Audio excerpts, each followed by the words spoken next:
Good evening and welcome to my midweek recap and trade plan for the S&P 500. I have taken a new position here today. Towards the end of the day, I got into these 19 October 292 calls here, slightly out of the money, pretty much at the money. Looking for support here off of the 8 EMA. Price action currently after hours is down a little bit from the close, about 60 cents. Nothing huge, nothing really to be worried about, which takes it down to about this 291, 291.10 area. Kind of expect this gap to fill here after hours tonight, maybe even tomorrow early, and I'll look to manage this position accordingly. If we open up lower, I will try my best to average into it and at least get out for a small profit, or excuse me, at least get out flat, maybe even a small profit. Now, if that does occur, and I'm able to get out, and it does not make a new high, I will look to take another support trade here in the 290 calls 2 weeks in the future. If price action fails there, there's a big wedge down to this level around 287-ish, which is also the 50 SMA. Now it's worth pointing out that there's also technical support right here around 289.5, technical support right here around 289 flat, and right here around 288.25. So plenty of levels below price action. Anytime you have a lot of supports below price, it is bullish. Price action is going up, higher highs, higher lows, higher highs, higher lows, over and over and over again. So for that reason, still staying bullish, still looking for this overall measured move. I don't know if I have it on this chart, but I'm looking for it to go up to about 330, 340 long term. Just for now, for these trades, for this purpose, these are my trade plans. I want to go over what's going on here on the monthly time frame real quick. Excuse me, I'm kind of dealing with a little bit of a cold. Just ignore these arrows. Last month, big indecision bar battle for control over prior all-time highs, which we did close above, as I've illustrated on the weekly time frame numerous times. We've had 1, 2, 3, 4, 5 weeks now above this prior all-time high, consolidating, not reversing yet. We do have this battleground here between 294 and 288.90-ish area. In between there is probably going to be a lot of chop, which is why these 2 weeks so far have just been dojis. There's just a battle going on. That's all that says. It does not say there's a top. It does not say there's any direction. So I'm well aware of that, and I'm going to continue to take my trades per my plan.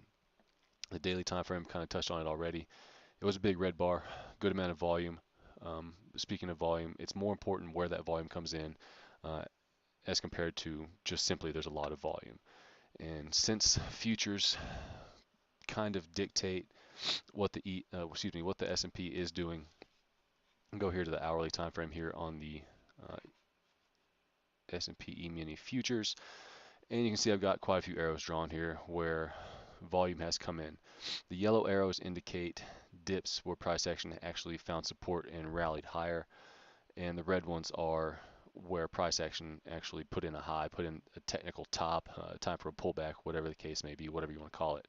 So as I zoom back here, I've only marked out some of the significant peaks here. This one doesn't really apply. But anyways, going forward, anything over about 250 to 260,000 contracts traded in an hour, I've noted here with arrows, as you can see, dip, dip, dip, dip.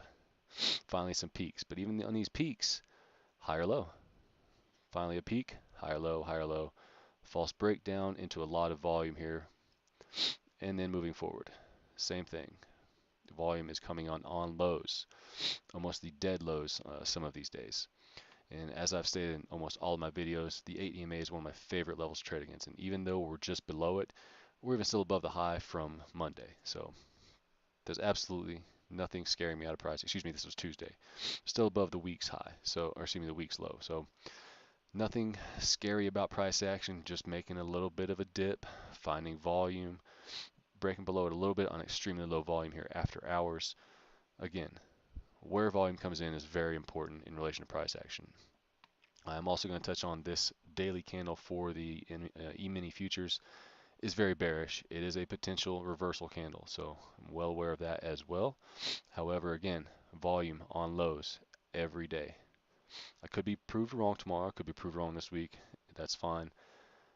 Every time we have had a topping candle, 1, 2, 3, 4, 5, and now 6, just in the past 2 months, every one of them has found a new higher low.